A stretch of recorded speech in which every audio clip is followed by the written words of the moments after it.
Hey everybody, I just wanted to talk to you real quick about these DC power switches.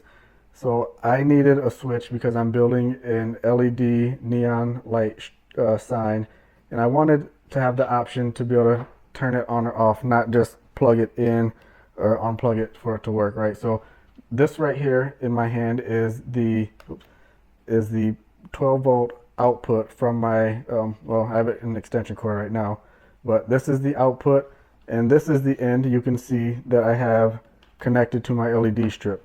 Right now, you plug it in and the light comes on. I wanted a switch so you could have something in between to just simply hit the switch and turn it on and off.